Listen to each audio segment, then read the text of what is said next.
Assalamualaikum warahmatullahi wabarakatuh. Pada kesempatan kali ini, saya akan membahas tentang pendahuluan mata kuliah elektrokimia. Dari namanya, kita bisa tahu, apa sih elektrokimia itu? Kalau dipisah menjadi dua, maka akan ada elektro dan kimia. Mendengar istilah elektro, itu identik dengan istilah kelistrikan, electricity. Sedangkan kimia itu menunjuk bahwa dalam suatu reaksi itu ada reaksi kimia. Jadi kalau kita gabung, elektrokimia itu apa? Elektrokimia itu adalah salah satu cabang ilmu kimia yang pengkajiannya berfokus pada aliran listrik dalam suatu reaksi kimia. Bagaimana aliran listrik ini bisa terjadi dalam suatu reaksi kimia? Ditinjau dari elektron yang dimiliki. Jadi yang membuat listrik itu mengalir atau adanya aliran listrik di mana-mana itu adalah elektronnya. Kalian mau mengkaji dari segi teknik elektro, mau mengkaji dari segi fisika ataupun kimia, yang namanya aliran listrik itu selalu disebabkan oleh adanya aliran elektron. Jadi kalau kita ngomongin reaksi kimia, itu dalam mata kuliah elektrokimia kita fokus ke aliran elektronnya. Seberapa banyak elektron yang mengalir, bagaimana elektron ini bisa mengalir, itu dikaji dalam kajian elektrokimia. Jadi sebelum memahami lebih lanjut apa saja yang akan dikaji dalam mata kuliah elektrokimia, kalian akan ketemu istilah-istilah dalam mata kuliah ini yang lebih spesifik ya. Ada istilah elektroda, akan ada istilah sel volta, sel elektrolisis, istilah redox, dan masih banyak istilah lainnya. Yang pada dasarnya istilah-istilah itu seharusnya sudah kalian pahami waktu belajar di kelas 12 SMA.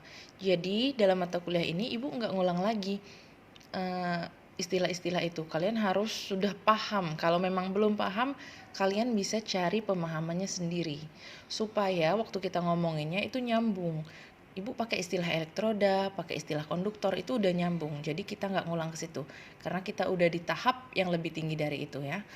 Kita akan bahas tentang analisis kimia yang menggunakan prinsip-prinsip elektrokimia atau nanti kita sebut dengan elektroanalisis. Kembali lagi ke istilah elektrokimia, jadi aliran listrik itu bisa terjadi kalau ada aliran elektron. Kalau kamu lihat suatu reaksi kimia yang membahas tentang elektron, perpindahan elektron, penangkapan dan pelepasan elektron, itu pasti nggak lepas dari reaksi reduksi oksidasi atau kita singkat dengan reaksi redox seperti pada slide ini. Bisa kalian lihat contoh reaksinya, CuO plus H2 menjadi Cu plus H2O. Nah, di reaksi ini yang dicontohkan apa? Nilai plus 2, min 2, 0, itu dari mana? Itu adalah nilai bilangan oksidasi. Nah, reaksi ini meninjau redox melalui nilai biloxnya. Jadi, bilox yang berkurang dari plus 2 menjadi 0 itu menunjukkan bahwa reaksi tersebut mengalami reduksi. Sedangkan kebalikannya, kalau nilai biloxnya dari 0 meningkat menjadi plus 1, itu punya si H, artinya H ini mengalami oksidasi.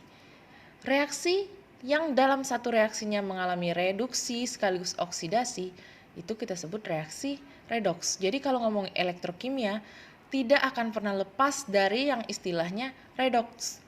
Tapi tinjauan redoxnya bisa kita lihat dari tinjauan elektronnya.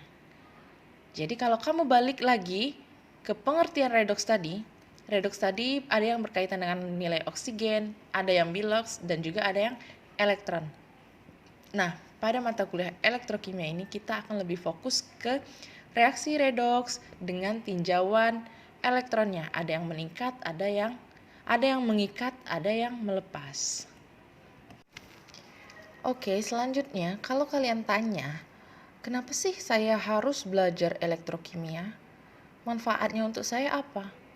pengaplikasiannya ilmu ini di mana. Jadi ilmu elektrokimia ini sangat banyak manfaatnya dalam kehidupan.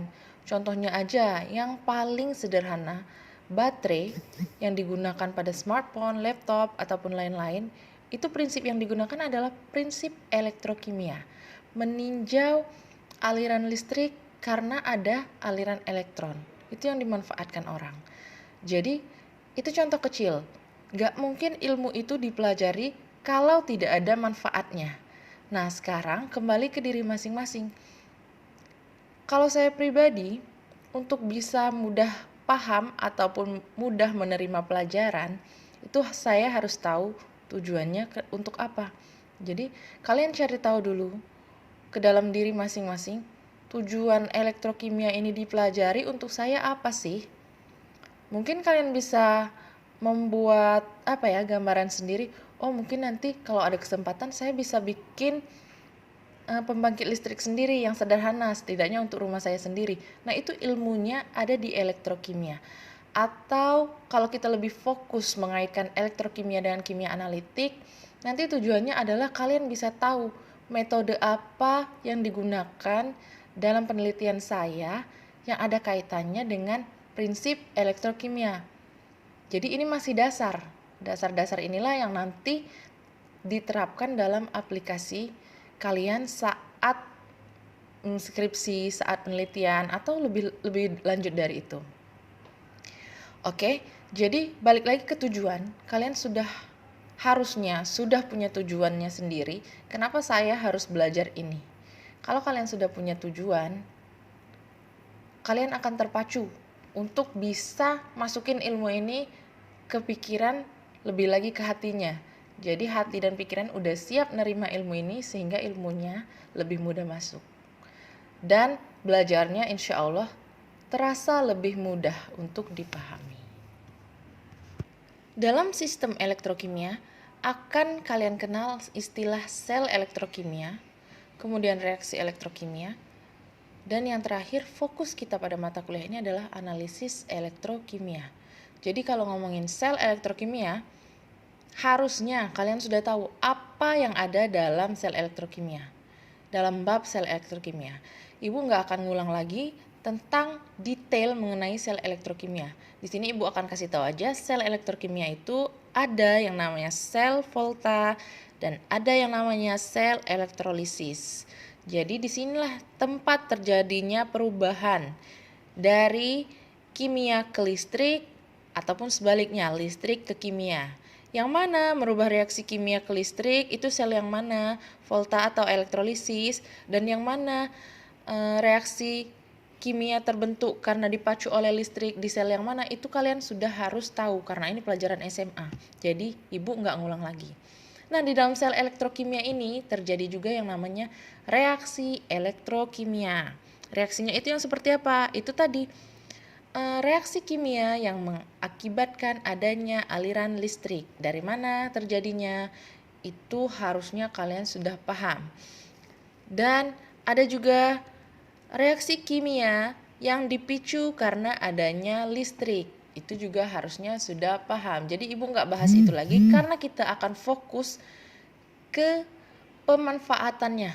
Manfaat sel elektrokimia dan reaksi kimia yang sel elektrokimia dan reaksi elektrokimia yang terjadi tersebut di bidang analisis elektrokimia yang nanti kita sebut elektroanalisis. Jadi, analisis elektrokimia merupakan analisis kualitatif ataupun kuantitatif yang didasarkan pada sifat-sifat listrik dari sampel yang dianalisis di dalam suatu sel elektrokimia.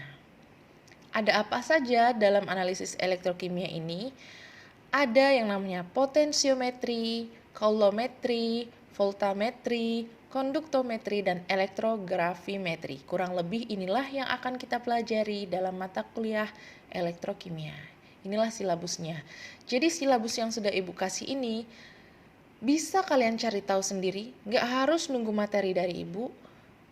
Jadi kalian bisa tahu lebih dulu dari teman-teman yang lain kalau kalian udah nyari sendiri. Oke? Selanjutnya kita bahas tentang kontrak perkuliahan. dalam mata kuliah elektrokimia ini. Jadi, kalau kuliah sama Ibu, itu sama terus.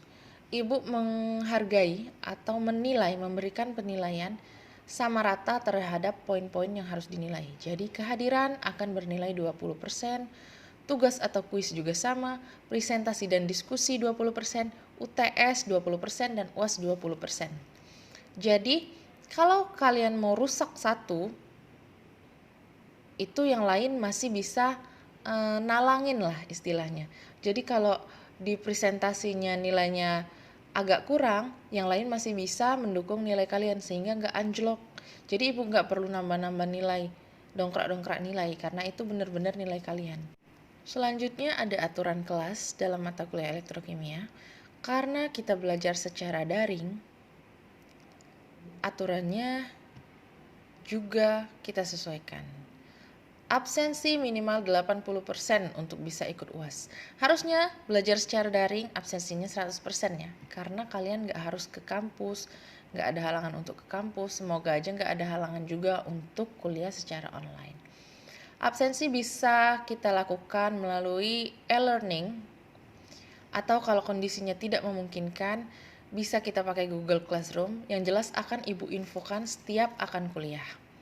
Kemudian kalau kita sedang melakukan tatap muka, Zoom ataupun virtual meeting yang lain, setiap mahasiswa harus mengaktifkan videonya. Dan jangan diganti foto yang nggak gerak saat itu ya. Jadi Ibu tahu, mahasiswa harus hadir. Kalau tidak hadir dalam virtual meeting, itu Ibu anggap tidak masuk kuliah. Oke, sampai sana. Kalau ada pertanyaan, bisa kalian tulis. Nanti Ibu akan siapkan roomnya untuk mengupload pertanyaan-pertanyaan kalian mengenai PowerPoint yang pertama ini. Itulah yang bisa Ibu jelasin dari PowerPoint kita pendahuluan. Untuk selanjutnya akan kita lanjutkan di PowerPoint yang selanjutnya. Ibu tutup. Wassalamualaikum warahmatullahi wabarakatuh.